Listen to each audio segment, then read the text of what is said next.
예, 자, 목소리 잘 들리시면, 네, 1번 찍어주세요. 네, 네, 예, 어서오세요. 네, 아직 많이 안 들어오셨죠? 네, 예, 어서오세요. 네, 오늘도 저 고생들 많이 하셨습니다. 그죠? 네, 어제도 저 증시가 좀 많이 안 좋았는데, 어제하고 엊그제죠? 특히 엊그제. 네, 어제는 좀 하루 쉰 거고, 오늘 또 이제 많이 빠졌습니다. 그래서 오늘도 고생들 많이 하셨고요. 네, 오늘은 이제 그 환율이 지금 계속 오르죠. 환율이 이제 급등한 거에 따른 이제 스트레스가 되게 심하실 텐데, 그래서 오늘 저녁 방송 주제도 환율 급등 스트레스와 뭐 증시 투매, 그죠? 요거에 대해서 얘기를 하려고 지금 준비를 했는데요. 정확한 내용은 뭐냐면, 환율이 지금 많이 오르고 있죠. 그래서 이제 많이들 불안하실 거예요. 그래서 이제 환율 급등이 지금 왜 하는지, 그죠? 네. 이게 지금 어디까지 올라갈 거냐 이런 질문을 저도 오늘 되게 많이 받았는데 답변을 다 안 해드렸어요. 환율이 언제까지 올라갈 거냐. 그래서 답변을 안 해드렸는데 왜 그랬는지도 얘기를 해드릴 거고. 네.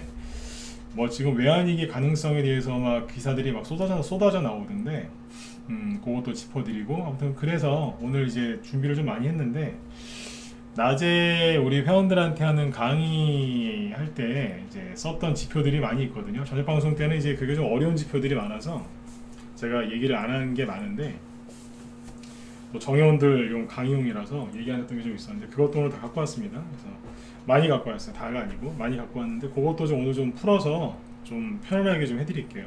그 결론이 뭐냐면 들어보세요 일단.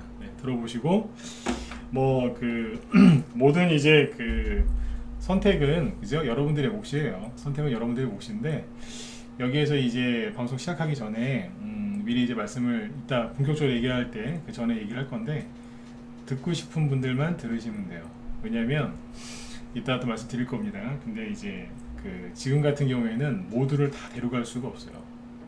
원하는 사람만 정말 간절한 사람만 데려가야 되기 때문에 아무리 저녁에 무료로 하는 방송이라고 해도 좀 가릴 건 가리면서 얘기를 해드리도록 하겠습니다. 네. 일단 이제 아직 뭐 많이 안 들어오셨으니까요. 일단 지수부터 먼저 얘기를 좀 해드리고 그리고 이제 본론으로 바로 들어가보도록 하겠습니다. 네. 아무튼 오늘 저 고생들 많이 하셨어요. 네. 일단 이제 오늘 지수를 보면 그죠? 네. 코스피 지수가 2.45% 급락을 했죠. 그죠?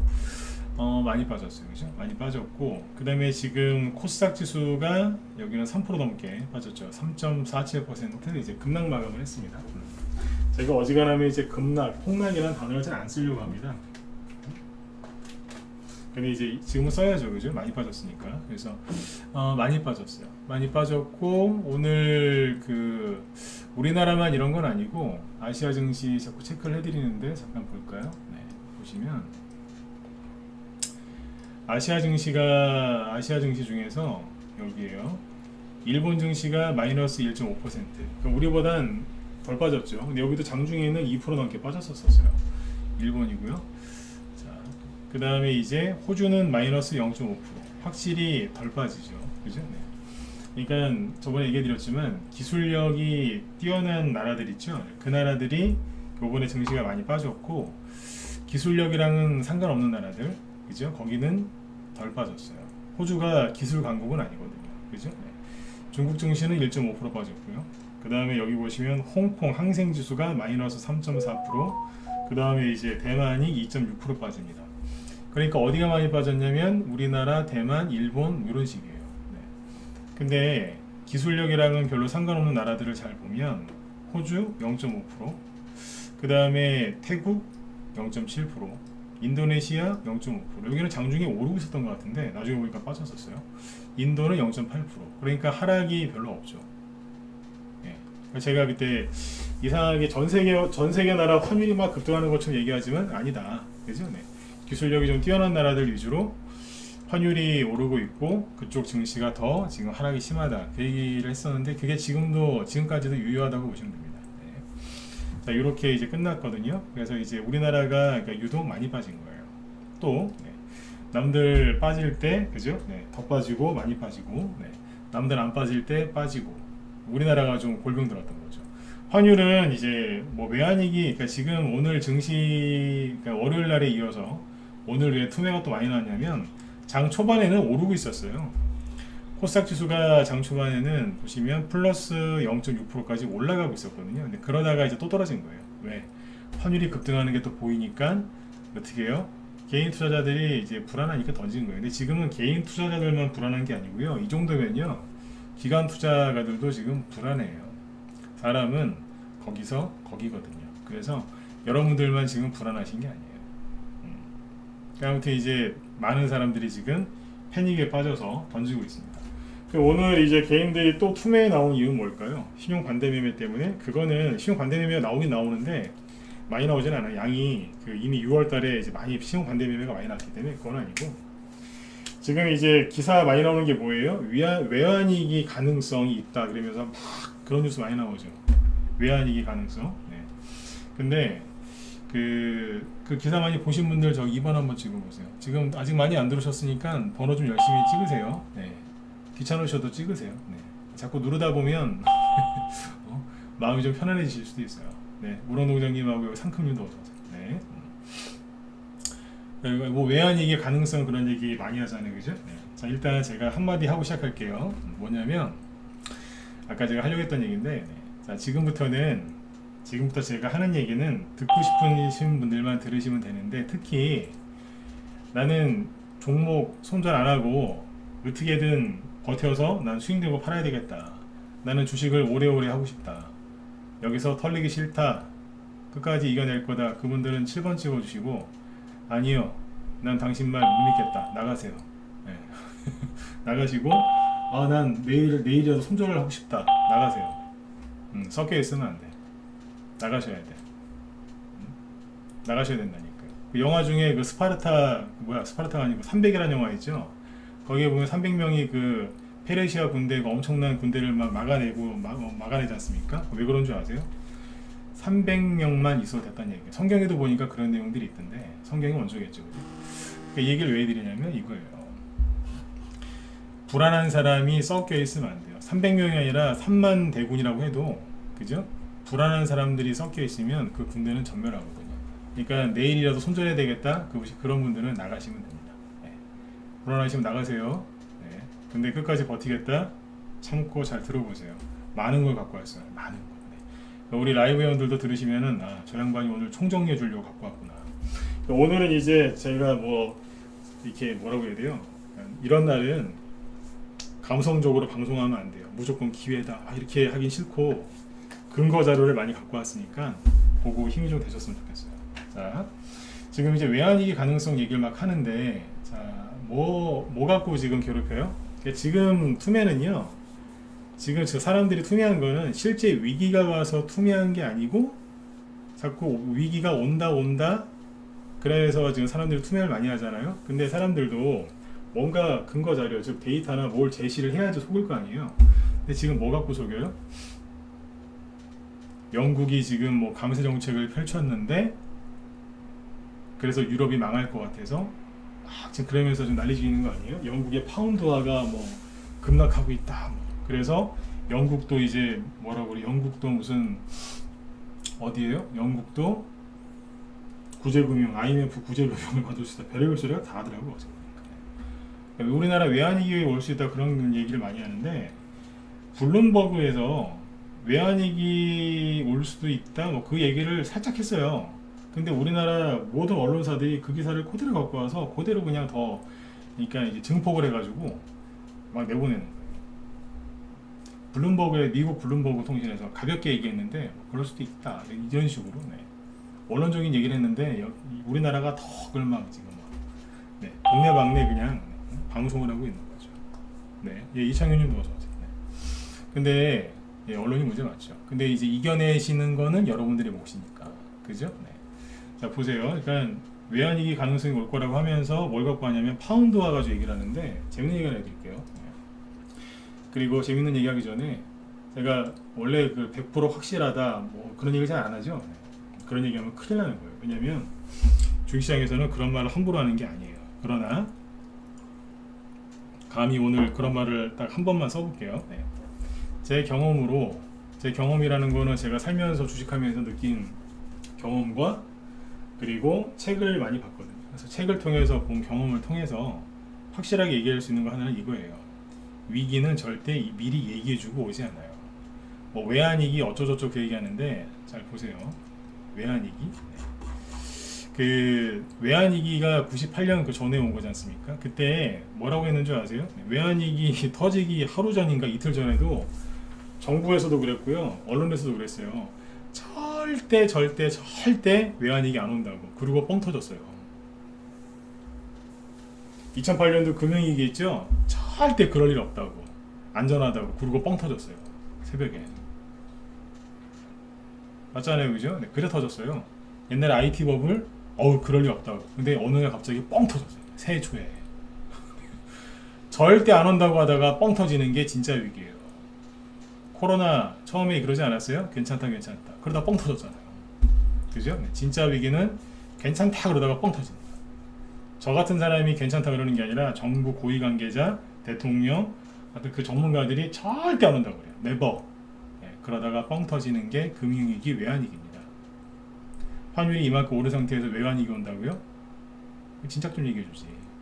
이거 아니에요. 그리고 자꾸 이제 그 98년 외환위기 때하고 똑같다라고 자꾸 이렇게 떠드는 사람들이 있는데, 그거 겪어보긴 했어요. 그거 겪어본 사람들이 별로 없어요. 지금 나이 이제 50, 60 이상 되신 분들이 이걸 뼈저리게 겪으셨죠. 왜냐면 그 당시에 실제로 이제 뭐예요, 그 실제 사회생활을 열심히 하고 계실 때였으니까. 그분들이 진짜 고생들 많이 하셨죠. 대학교 학번으로 따지면 9학번인가? 9학번들이 이제 막 취업해야 될 타이밍에 그거 터져가지고 마음고생들 많이 했거든요. 대학교 학번으로 따지면 그 이상이라고요. 근데 아무튼 이제 외환위기 때랑 비교를 많이 하는데, 위기는 절대 먼저 얘기해주고 안 옵니다. 자, 그 사람들이 이런저런 얘기를 하는데 저도 그러니까 팩트를 갖고 와서 반박을 해볼게요. 파운드화 가지고 지금 뭐라 말이 많죠. 파운드화가 폭락을 했다. 근데 사람들 그거 아세요? 평상시에는 파운드화 보지도 않아요. 근데 왜 갑자기 파운드화를 또 난리를 치냐 이거예요. 뭔지도 잘 모르면서. 파운드화가 최근에 이렇게 급락을 해요. 왜 그러냐면 영국에서 총리가 바뀌었는데, 총리 바뀌자마자 한 이틀 있다가, 며칠 있다가 영국 영향이 죽었죠, 그죠? 네. 그러고 나서 이제 뭐 지적인 연관은 없는 것 같고, 아무튼 영국 그 바뀐 총리가 감세 정책을 들고 나왔습니다. 감세 정책. 근데 그러면서 어떻게 해요? 폭락을 합니다. 영국이 가끔씩 그래요. 약간 유럽연합이랑도 좀 다루가 좀 반대로 가요. 옛날에 그래서 유럽연합에서 탈퇴했잖아요, 그죠? 근데 아무튼 영국 파운드화가 그래서 급락을 한대요. 근데 있잖아요, 제가 웃잖아요 지금. 왜 웃냐면 이거 어서 많이 보던 거거든요. 보세요. 영국이, 혹시 브렉시트 기억하시는 분들 1번 찍어보세요. 브렉시트 들어봤다. 브렉시트 들어보셨죠? 잘 모르시는 분들 많을 거예요. 잘 보세요. 네. 영국의 파운드화가 여기 보시면 이런 식으로 이제 급락을 했어요. 여기에서. 여기 또 왜 급락했겠어요? 예, 그때 금융위기 터졌잖아요. 금융위기, 실제 금융위기가 터져갖고 주룩 흘려나요. 근데요, 자 보세요. 그렇게 몇 년을 이렇게 횡보를 합니다. 그렇죠? 이렇게 횡보를 하면서 전저점이 여기죠. 여기가 이제 금융위기 터졌을 때 뭐 그때 감안해서 저점이 여기에요. 그 다음에 저점도 여기였고, 그래서 여기서 지지가 나오고 있었죠. 그러니까 한 7년인가 8년 정도 이렇게 박스권을 돌고 있었어요. 그랬는데 여기에서 파운드화가 급락을 하거든요. 재밌어요 이거. 파운드화가 여기 순간적으로 급락을 하죠. 요 지점에서. 왜 그랬을까요? 그 당시에도 전세계 증시가 난리 났었어요. 그때 독일 증시 있죠? 독일 증시가 시초가가, 독일이 유럽에서 제일 잘 사는 선진국 아니에요? 독일 지수가 마이너스 9%에서 시작했어요. 브렉시트 때문에. 네? 그래서 이제 브렉시트가 또 영국에서 국민투표를 했는데 통과가 됐네요. 난리 났었어요 그때. 전세계 망한다고 막. 우리나라 그때 2016년, 내가 날짜도 기억해요. 6월 25일 이날 우리나라 증시 폭락했어요. 장중에 브렉시트 통과됐다고요. 그래가지고 맨날 그냥 유로존에서 영국을 얼마나 욕했는지 몰라요. 니들 망할 거다, 니들이랑 이제 안 논다 그러면서.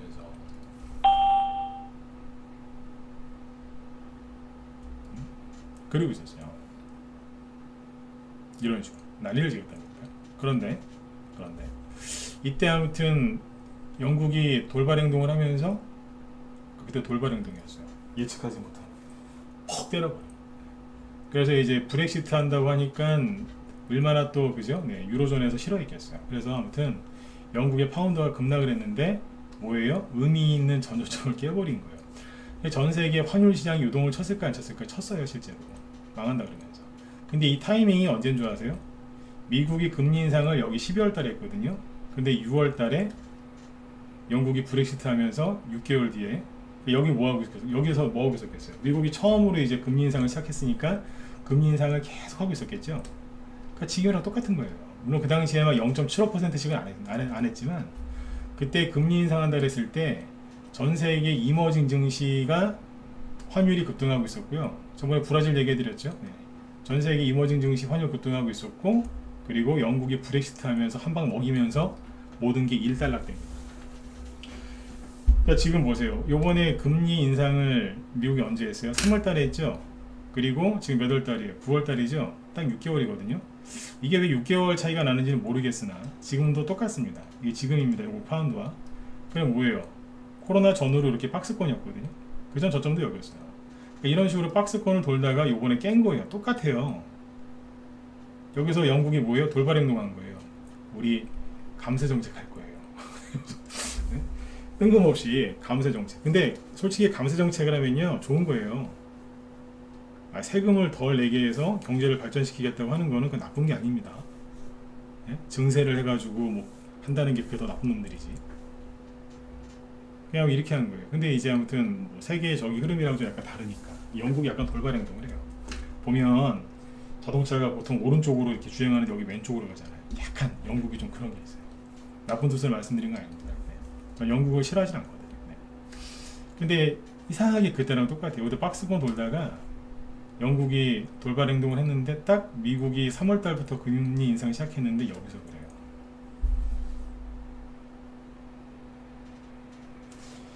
그 2016년, 그 6년 전에 브렉시트 할 때 미국이 영국한테 뭐라고 했을까요?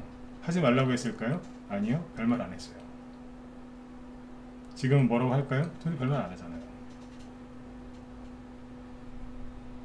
별말 안 해요. 네. 아무튼 이러는 거예요. 이걸 정확히 알고 계셔야 돼요. 레퍼토리가 똑같아요. 환율이 이제 빨리 꺾여야지 우리 증시도 좋아지긴 하는 거 맞거든요. 근데 지금 브렉시 저기 뭐야 영국 파운드 가지고 지금 사람들이 막 난리를 지기는데 정확하게 알고 하시면 돼요. 레퍼토리가 똑같다는 거. 여기까지 이해되신 분들은 7번 찍어주시고. 벌써 30분이 다 됐네요, 그죠? 네. 얘기가 좀 빨리 나가야 되니까. 자, 이해되셨죠? 네, 이해되셨으면 찍어주시고. 자, 그 다음에 이거 보세요. 지금 이제 주식하기가 너무 힘드실 거예요. 왜냐면 제가 봐도 진짜 기가 막혀요. 왜냐면 주식 좀 해서 돈 좀 벌어보려고 했더니 뭐 외환위기 온다고 그러죠. 예?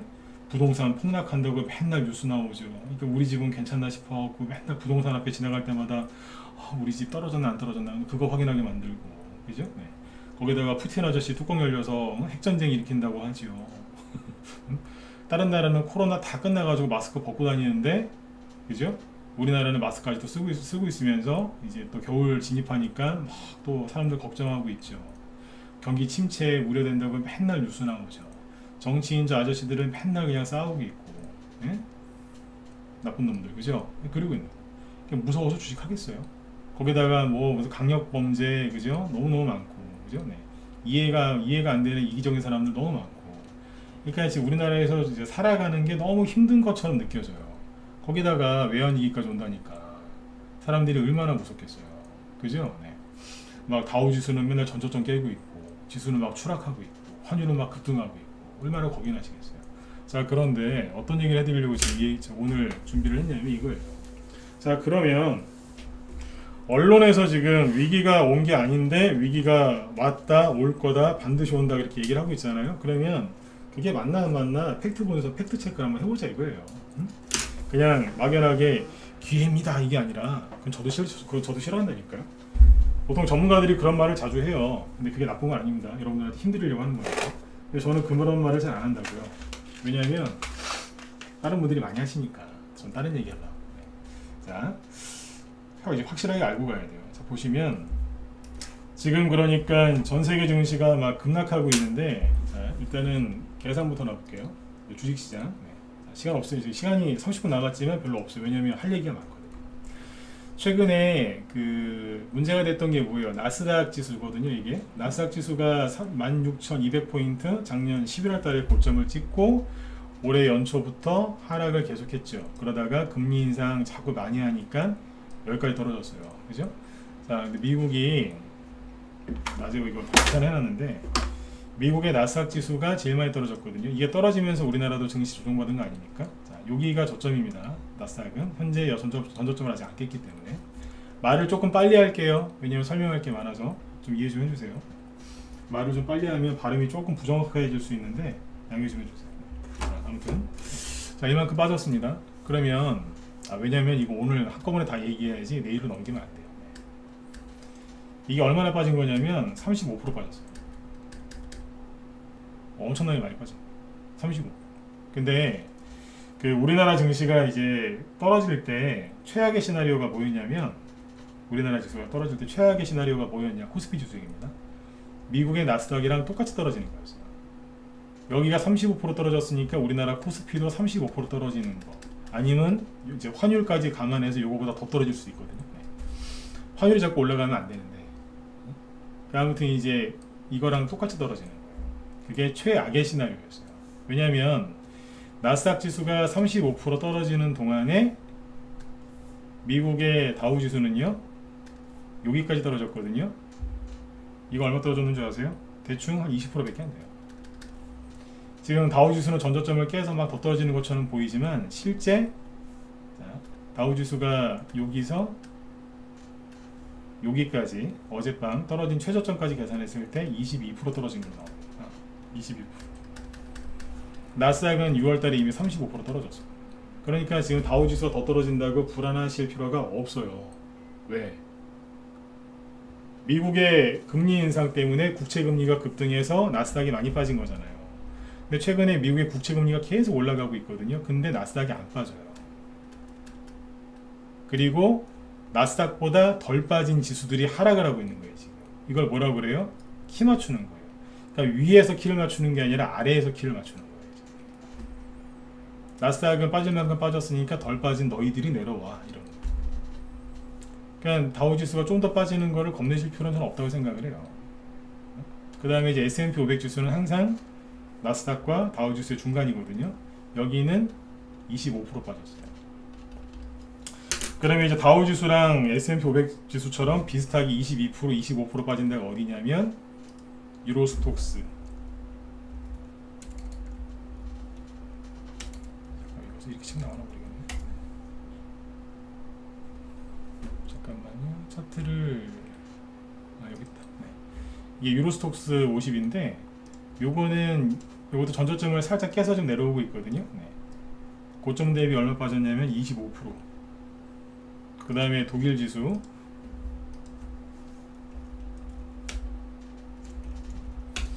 독일 증시도 최근에 많이 빠졌고 전저점을 살짝 깼죠. 그죠? 요것도 계산해보면 25% 빠졌어요. 그러니까 전세계 뭐 핵전쟁이 일어난다, 외환위기 왔다라고 난리를 지기는데 다 뭐예요? 네. 다 맞춰서 떨어지고 있다는 거예요. 중구난방으로 떨어지는 게 아니라 진짜로 여러분들 외환위기 왔으면요 러시아가 진짜 핵 쏠 것 같으면요 25%밖에 안 떨어지겠습니까? 어디는 50%, 어디는 40%. 진짜로 패닉이면요 세력들이 패닉에 빠지면 그냥 붕괴됩니다. 우리 외환위기 때 증시가 붕괴됐을 때 왜 그랬는 줄 아세요? 외국인들이 미친듯이 파고 나갔잖아요. 그냥 환율 막 솟구치면서. 그러니까 이제 그때랑 이제 똑같이 환율이 급등하니까 외국인이 막 떠나간다 그러는데 죄송하지만 그 사람들 머리 나쁜 사람들입니다. 그것만 갖고 얘기하면 안 돼요. 다른 근거를 대면서 이래서 우리나라가 걱정이다 그렇게 얘기하시는 분들은 그런 얘기할 자격이 있지만 외환위기랑 똑같다. 그거 겪어보지도 않았으면서 모르는 거예요. 그러니까 환율 급등한다고 무조건 외환위기 옵니까? 맥락이 다른데 그때 외국인이 튀어나간다고 환율이 이제 급등한 거고 지금은 튀어나가는 게 아니라니까요. 전세계 증시 키 맞추고 있는 거라니까. 그러니까 우리가 이제 주식하는 사람이니까 지금 주식시장부터 먼저 얘기해 드리는 거예요. 그러니까 이제 저기 미국을 기준으로 해야 되니까 미국의 다우지수, S&P 500 지수처럼 만큼 빠진 거는 유럽 증시. 프랑스는 22% 빠졌어요. 프랑스. 대만 증시도 한 25% 빠졌나요? 대만 있죠? 대만 가권 지수. 네. 대만도 요즘에 우리나라처럼 막 전저점 깨고 있어요.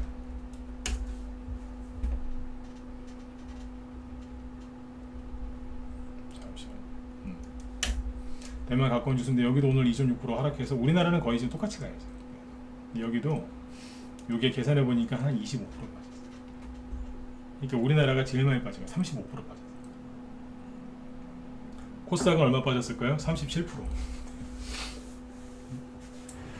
코스피, 코스닥 각각 35%, 37% 빠졌어요. 그러니까 최악의 시나리오가 뭐였느냐? 우리나라 지수 갖고 다시 얘기해보죠. 그러니까 나스닥만큼 똑같이 빠진 거예요. 그래서 코스피, 코스닥 지수가 오늘 저점이 여기거든요. 여기 어딘 줄 아세요? 자, 지금부터 되게 중요합니다. 귀 크게 열고 잘 들으세요. 네. 2020년 1월달 코로나 터지기 전입니다. 이게 최악의 시나리오였어요. 제가 갖고 있었던 최악의 시나리오. 네. 이런 얘기를 미리 할 필요는 없잖아요. 항상 그랬어요. 여기까지만 빠지고 올라가라. 여기서 이제 올라가라. 왜냐면 최악의 시나리오는 피하고 싶으니까. 근데 요번에 이제 영국의 파운드와 어쩌저쩌고 하면서 또 증시를 흔들어 놓은 거예요. 그래서 이제 개인들이 패닉에 빠져서 이러고 있는 거예요. 어디까지 뺐어요? 여기까지 뺐어요. 코로나 터지기 전. 미국의 나스닥 똑같아요. 나스닥 보실래요? 나스닥이 어디까지 빠졌죠? 여기까지 빠졌죠. 독일이나 이런 쪽은 더 떨어졌어요. 자, 여기잖아요, 저점.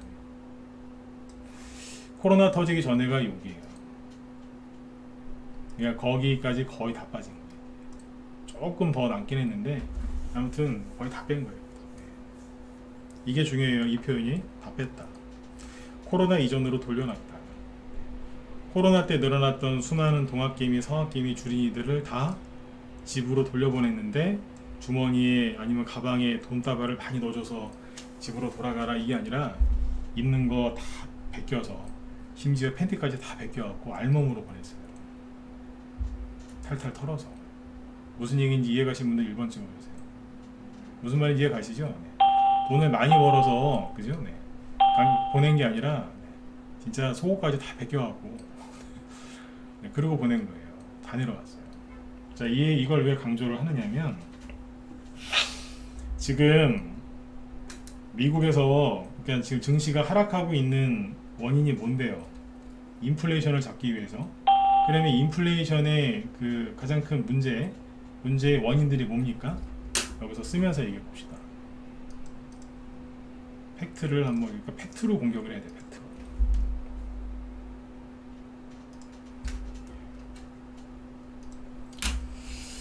자, 인플레이션은 지금 인플레이션이 이제 경제를 이제 망하게 할 거다 막 이제 그러고 있는데 좋아요. 그러니까 왜 그러냐 이거죠. 첫 번째 코로나 때문에 그런 거고, 그 다음에 유동성 증가에 따른 자산 가격 급등, 그죠? 네. 세 번째는 뭐겠어요? 공급망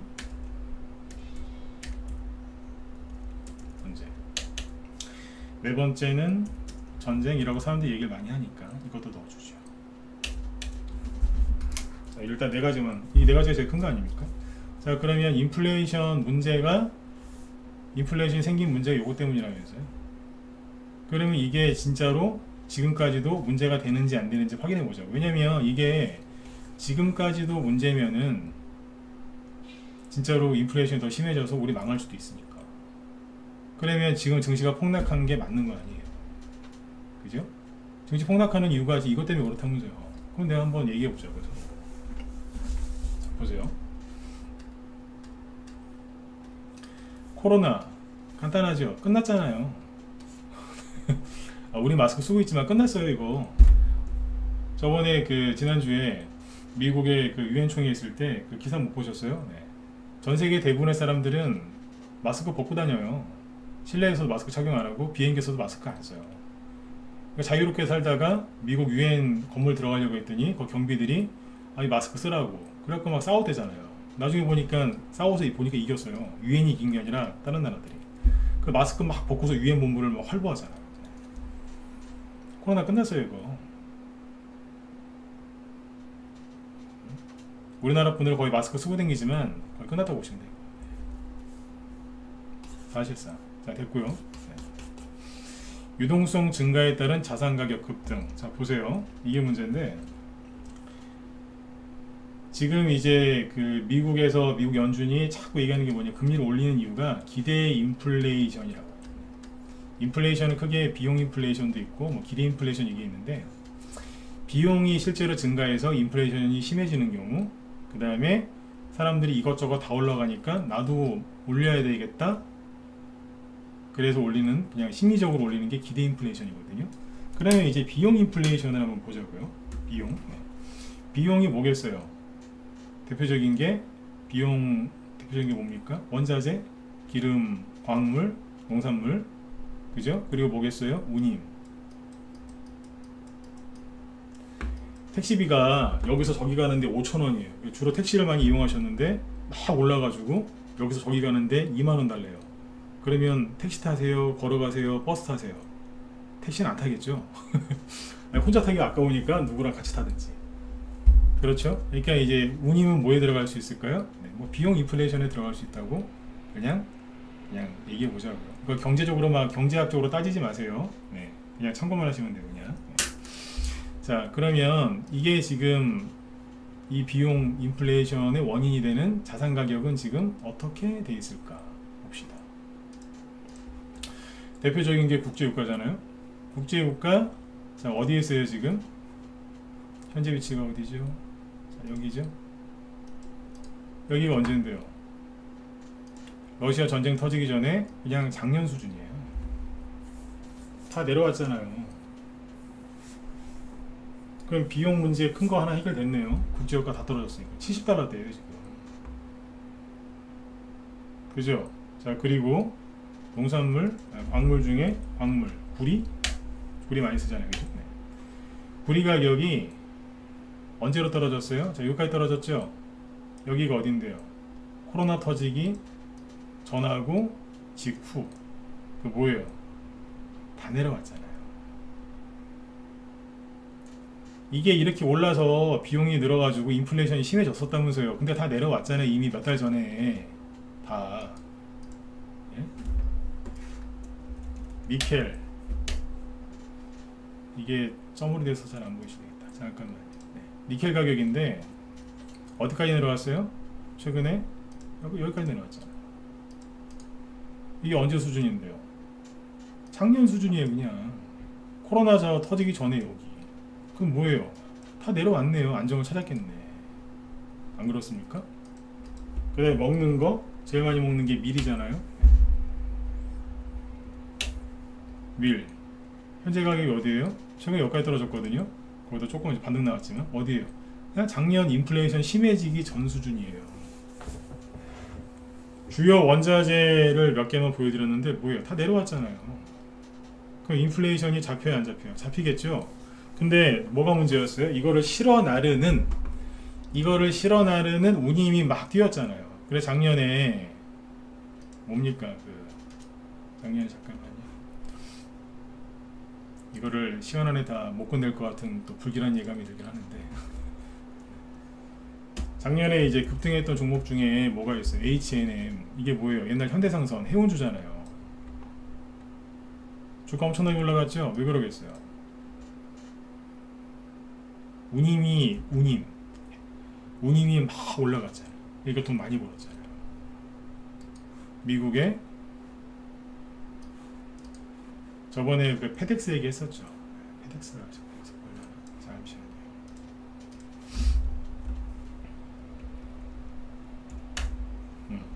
페덱스 주가가 코로나 터지고 나서 고공행진을 했죠. 왜 그랬는데요? 운임 가격이 급등했기 때문에 수익성이 좋아진 거예요. 근데 지금 최근에 급락했죠. 왜 급락했는데요? 여기 사장이 나와서 대놓고 얘기했잖아요. 주주 여러분, 저희가 앞으로 실적이 안 좋아질 것 같아요. Why? 왜요? 운임이 내려가서. 주가를 보면 알 수 있는 거예요. 근데 이제 언론에서 이걸 뭐라고 포장했어요? 세계 경제가 안 좋아져서 경기가 악화돼서 페덱스 주가가 패대기를 쳤다. 끝났다. 뭘 끝나요? 운임이 너무 비싸서 인플레이션이 심해졌던 건데. 근데 뭐예요? 원래 자리를 찾고 있다는 거예요. 자, 다른 자료를 갖고 와볼까요? 저기 뭐야, 우리원들 보여드린 건데 오늘 보여드렸나? 어제 보여드렸구나. 상하이 컨테이너 운임지수.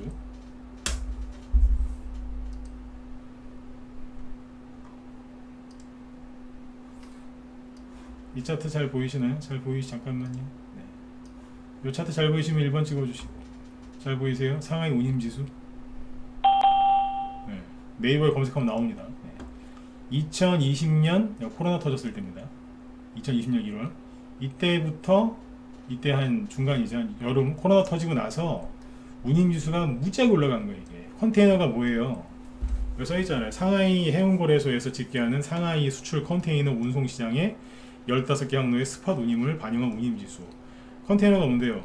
컨테이너에다가 이제 물건 실어갖고 이제 그 배를 통해서 배달하는 거 아닙니까? 운송하는 거죠. 근데 이게 코로나 이후에 이게 엄청나게 가격이 올라간 거예요.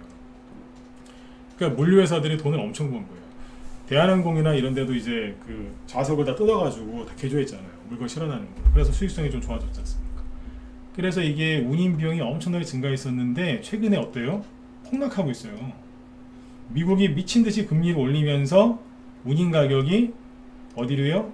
지금 어디까지 떨어졌어요? 이만큼씩. 여기까지 떨어졌어요. 그럼 뭡니까? 원래 자리로 돌아가고 있는. 자, 여기 보세요. 오른쪽에 여기 화면 오른쪽에 보시면 등락률 파란색으로 10%, 9%, 9.7, 뭐 8.0 돼 있죠.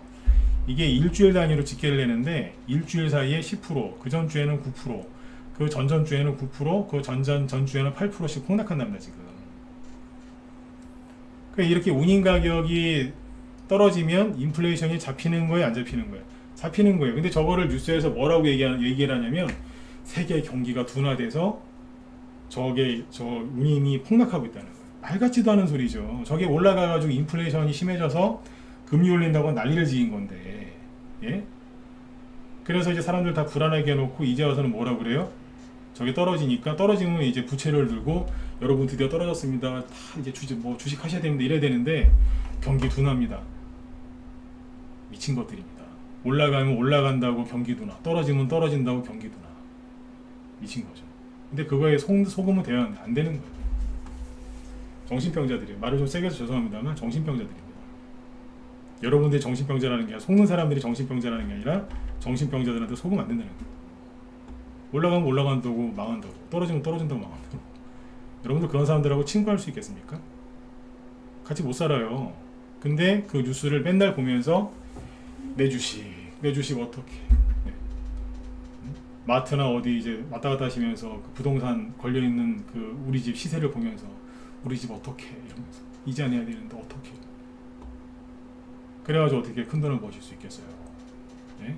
작은 돈은 여전하는데 그러시면 안 되는 거예요. 자, 이거 하락했죠, 그죠? 이거는 제가 지금 뭐 상상 속에 이걸 하는 게 펼쳐내는 게 아니지 않습니까?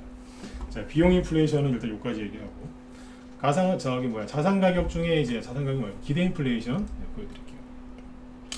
그러니까 여기 유동성 증가 때문에 자산 가격이 급등했는데 주식시장은 다 폭락해서 다 내려왔죠.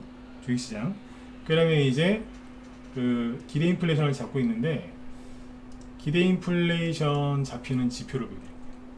자, 미국의 기대 인플레이션인데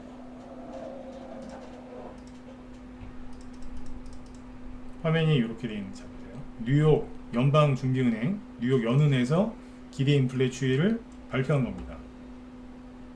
최근에 한 보름 전인가 발표했어요. 인플레이션 익스펙테이션, 네. 기대 인플레이션이라는 뜻인데, 여기 보시면 여기 파란색이랑 빨간색 선이 있는데, 요거는 빨간색 선은 1년짜리, 네. 요건 3년. 근데 둘 다 최근에 어때요? 급격하게 꺾이고 있죠. 그럼 뭐예요? 미국이 열심히 금리 인상을 너무 열심히 해서 기대 인플레이션이 꺾이고 있다는 거예요. 그럼 뭐예요? 인플레 우려가 완화되고 있는 게 사실이라는 얘기예요.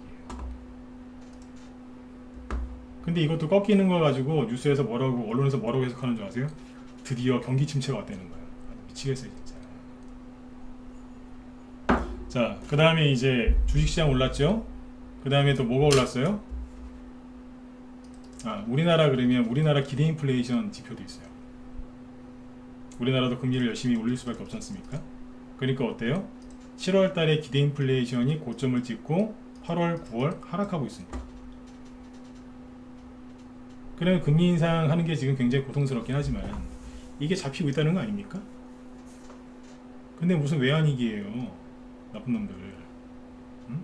자, 그리고 주식 말고 많이 올라갔던 게 뭐죠? 코인이죠. 코인, 그죠? 네. 코인은 진짜 안 하셨으면 좋겠습니다. 코인, 네. 하지 마세요. 네. 주식도 힘드신데 주식보다 코인이 더 힘들어요.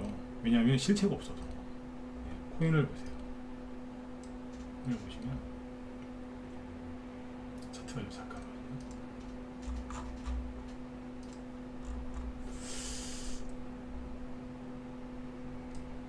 이게 잠깐만요.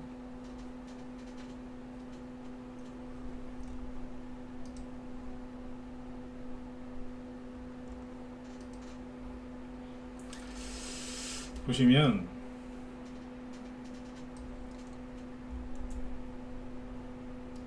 이게 비트코인 차트인데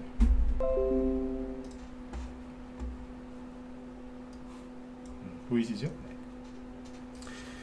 다 끌려 내려왔어요. 지금 다 끌려 내려오고 증시가 폭락을 해도 비트코인은 더 이상 폭락하지 않아요.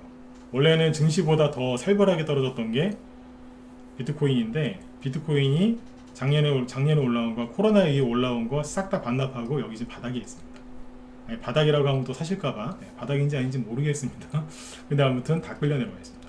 그러니까 주식시장도 코로나 때로 다 내려왔고, 아까 원자재 다 내려왔고, 국제유가도 다 내려왔고, 다 끌려 내려왔잖아요. 지금 주요 자산 가격이 너무 올라서 그거를 떨어뜨려야지만 인플레이션이 잡히거든요. 그러니까 여기 자산시장을 다 충격을 줘서 지금 폭락을 시킨 거예요. 지금 뭘로요? 금리 인상과 입으로, 구두로 공격을 한 거예요. 구두, 신고 다니는 구두가 아니라 입으로. 그래가지고 자산 가격을 다 폭락을 시켜놨어요. 그러면 인플레이션이 빨리 잡히거든요. 왜겠어요? 생각을 해보세요.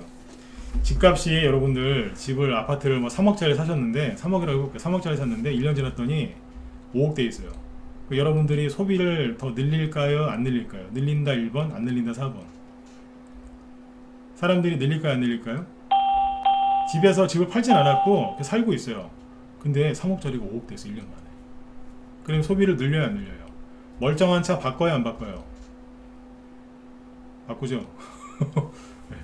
2억 늘었는데 뭐 까짓 거 그냥, 그죠? 네. 자동차 찐이야. 여보, 내가 차 바꿔줄게요. 막 소비를 하거든요.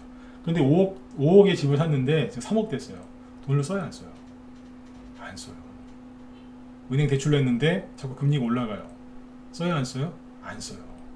소비 심리가 악화되겠죠? 그러면 인플레이션이 빨리 잡혀요. 그러니까 지금 이제 뭐 핵전쟁 일어난다, 뭐 외환위기 온다, 이런 얘기가 막 나와요. 사람들의 소비 심리가 그러면 뚝 떨어져요, 안 떨어져요? 뚝 떨어지겠죠? 그러면 기대 인플레이션이 저게 더 떨어질까, 안 떨어질까? 떨어지는 거예요. 비용 인플레이션도 지금 원자재 가격, 운임 다 떨어졌죠? 근데 사람들의 소비 심리가 지금 냉각이 되거든요. 주식시장 폭락하죠. 코인 폭락했죠. 그 다음에 부동산은 어떠냐? 미국 부동산 보여드릴게요. 우리나라 부동산보다 더 잘 갔던 게 미국 부동산인데, 미국의 이거 보세요. 아이고, 잠시만요. 뉴욕, 미국 주택가격, 이거 되게 공신력 있는 데서 발표하는 거거든요. S&P 코로직스 케어, 뭐 케이스, 실러 주택가격 지수 상승률인데, 미국입니다. 미국의 집값이 10년 만인가 20년 만인가 지금 폭락하고 있습니다. 10년 만이다. 네. 10년 만에 폭락이라고까지는 그렇고 주택가격이 꺾였습니다. 여기도 보시면 코로나 이후로 주택가격이 굉장히 많이 올랐죠. 뭐 재택근무하고 사람들이 좋았거든요. 여기 미국 부동산은 종부세를, 우리나라처럼 종부세를 많이 때려가지고 올라간 게 아니고 그냥 정상적으로 올라간 거예요. 근데 지금 어때요? 코로나 이전으로 떨어졌잖아요. 너무 이제 막 금리를 세게 올리니까 이 사람들이 놀래가지고 확 떨어진 거예요. 미국은 모기지론 그런 게 되게 잘 돼 있어서 대출 받아서 장기 대출 받아 집을 하거든요. 근데 이제 금리가 올라가면 금리 부담되니까 이게 주택가격 지수 꺾였다고요. 자, 그러면 인플레이션이 잡힙니까, 안 잡힙니까? 잡힌 거잖아요. 주로 많이 한 게 뭐예요? 주식, 채권, 주식, 코인, 부동산이었거든요. 자산 가격이 폭락을 하면 사람들이 돈을 더 쓴다, 안 쓴다? 소비심이 위축되니까 안 쓰고, 그러면 가격이 자꾸 낮아지죠. 물건 판매 가격이. 아니 거래가 안 되는데 그 집값을 자꾸 올려요? 떨어지지. 인플레이션을 지금 빠른 속도로 잡는 거예요. 그러니까 인플레이션 잡으려고 금리를 세게 올리고 있는데 그게 효과가 있다 없다 있는데 언론에서는 오히려 그 효과가 하나도 없고 오히려 경기 둔화만 부추기고 있다고 하면서 난리를 지기는 거예요. 그러니까 유동성 증가에 따른 자산 가격이 급등했는데 그 자산 가격이 지금 다 떨어졌다 안 떨어졌다? 떨어진 거다. 공급망 문제인데 내일 합시다. 죄송합니다. 시간이 말을 빨리 했는데도 도저히 안 되겠습니다. 내일 들어오실 분들 2번 찍어주시고요. 아 이거 해야 되는데 이거 말을 못 끝내겠어요. 지금 57분이니까 뒤에 또 우리 김 시장님 방송하시니까 응? 안 되겠어요. 내일 할게요. 오늘 좀 내용 도움 되셨다 3번 찍어주시고요. 네. 도움 되셨어요? 네. 죄송해요. 이게 말을 좀 천천히 해야 되는데 마음은 오늘 다 해드리고 싶어서 애는 썼는데 잘 안 되네요. 네.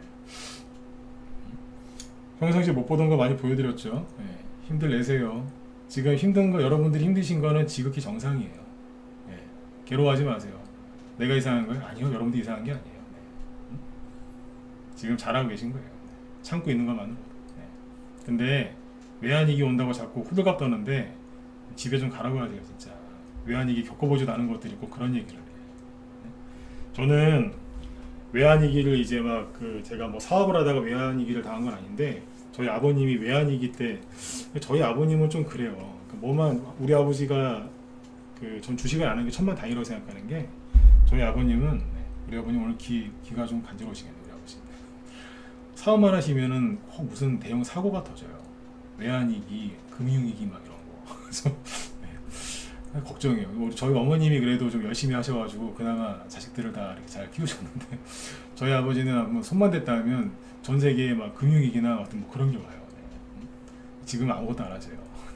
연세가 많으셔서. 네. 그다음부터 이제 그래서 저희 집이 휘청거려하고 저는 기억을 한단 말이에요. 겪어봤거든요.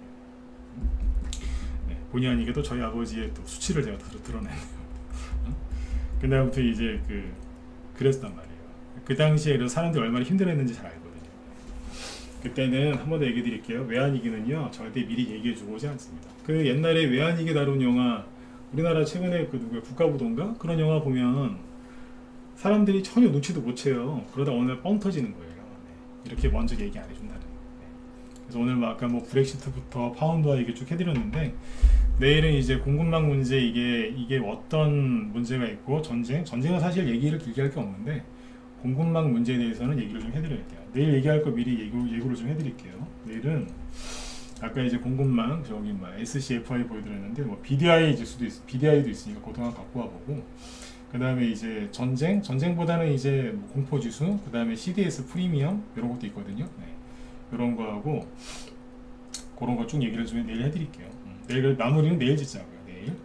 네. 지금 이제 왜 이렇게 힘드냐면 전 세계가 지금 전쟁을 하고 있는 거예요. 그러니까 우크라이나하고 러시아는 실제 이제 무기를 가지고 사람이 죽어나가면서 그리고 그 무기에 의해서 전쟁을 하고 있지만 실제로는 더 큰 싸움이 있는 거예요. 미국, 러시아, 중국, 유럽, 그죠? 네. 아시아도 좀 포함되어 있겠지만 다 뭐하고 있냐면 국가들끼리 자기들의 이익을 위해서 지금 전쟁 중인 거예요. 경제 전쟁 중인 거예요. 경제 전쟁 중. 네. 그래서 이게 한마디로 고래 싸움이 터진 건데 우리는 세우니까 사이에 껴가지고 지금 터질 듯 말 듯 이러고 있는 거예요. 여러분들 끝까지 버티고 계신 거고. 근데 이제 고래도요 피해가 너무 크면 자기들끼리 합의를 해요.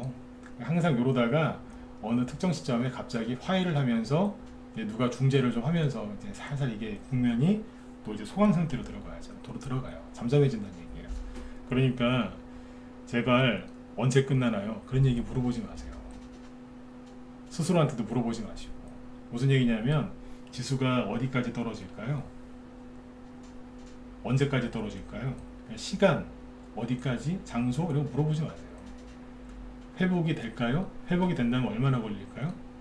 그런 거 제발 생각하지 말라 그러는데 자꾸 생각들을 하시죠? 하지 마세요.